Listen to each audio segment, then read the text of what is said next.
In the beginning of times, the gods from the 13th heaven created the world. They created human race. But they created and then destroyed it. And created again and destroyed it. And by the third time, they destroyed it again, as it was not what they were searching. They were looking for perfection. They said, we need someone who would go to the underworld to get the bones of the past human races so we can use these bones and create the perfect humankind. But who would be as brave as to go to the underworld, the place with no windows and no doors? Who would be brave enough to go to this place where anything that goes cannot come out of it? But Quetzalcoatl, the precious feathered snake, and his twin brother, Xolotl, the dark one, they came forward and they accepted the mission to go to the underworld. They went, and when they went there, they were taken in front of Mictlantecutli, the Lord of Death. He was sitting on his throne. He had no skin and no flesh, but covered in a precious cloak, a crown on his head, and by his side, Mictlantecuhtli, the Queen of Death. No skin, no flesh, but covered in precious stones. Mictlantecuhtli, she was not quite sure about these visitors. She felt something was wrong. But Mictlantecutli, he was so happy. He was glad that he had finally visitors after so many eons of time being by himself in the underworld. Someone was coming from the 13th heaven. So he called his servants and they made a huge banquet for the visitors. And they brought Octli, the precious wine. And he drank, and Xolotl and Quetzalcoatl, they pretended they were drinking. When Mictlantecutli was finally drunk, he was so happy and pleased, he called for his seashell, the trumpet of life and death. He said, I am the only one who can play the trumpet of life and death. No one is strong enough. Quetzalcoatl, he came and said, my lord Mictlantecutli, may I play the trumpet for you? And Mictlantecutli, he was amused. He said, you can try. I don't think you can do that. But what Mictlantecutli didn't know was that Quetzalcoatl, the precious feather snake, he was the lord of wind and storm. He was the wind, he was the lord also of all the creatures that have wings. And so Quetzalcoatl, he summoned the bees, and the bees came. And quietly, they got inside the seashell. And when they were in, he pretended he was playing the trumpet of life and death. But then the bees, they started buzzing inside. And the sound was so big, it filled the whole Mictlan. Mictlantecutli, he was amazed.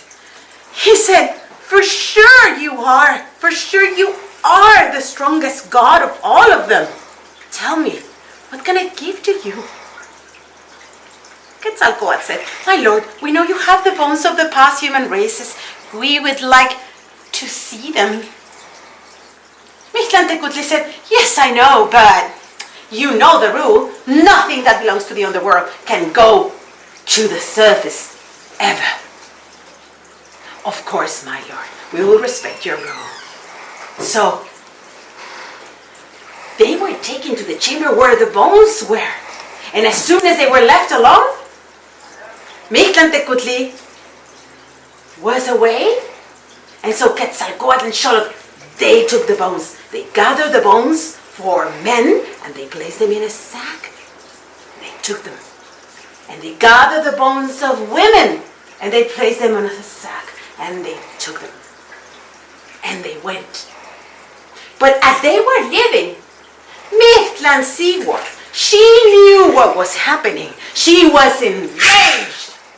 She called her demons and she called them servants. She claimed the demons of the earth. They came flying. And the demons of the earth, they came crawling and limping. Quetzalcoatl and Xolotl, they were just about to leave when they saw the demons coming. And they didn't see that in front of them the earth opened. And Quetzalcoatl fell tumbling down. And he lay there, dead, with all the bones scattered around him, mixed. Xolotl, he hid in the darkness. And when the demons came, they leaned forward and they saw the corpse of Quetzalcoatl. And they were pleased. They went back to tell the queen what had happened. And when they left, Xolotl came out of the darkness and she went down the cliff. And as he was the Lord of Magic, he came closer to his brother and with his magic breath, he gave him back life. And Quetzalcoatl, he rose alive again. But then he saw the bones scattered in the ground. They were all mixed. He said, what are we going to do? But they didn't have time. So they gathered them, they mixed them, and they placed them in one sack, and they went. And this is the reason why my people believe that men have a little bit of women inside. And women, we all have a little bit of men also inside. When Xolotl and Quetzalcoatl came to the 13th heaven with the bones, the gods were pleased. They took the bones and they gave them to Xiuhcoatl, the highest priestess. She took the bones and she ground them. She ground them until she got out of them powder. And when she got this powder, Quetzalcoatl, the precious feathered snake, he took a sacred thorn and he pricked his penis with it. Out of it came the precious blood that they used to mix with the bones. And with this, the gods created human race. All of us who live on this earth. They said, this is the perfect race with the ancestors in them and the divine. This is why my people believe that we have our ancestors inside and we also have the blood of the gods inside of us. That's why they named us Macehuales, which means the ones who deserve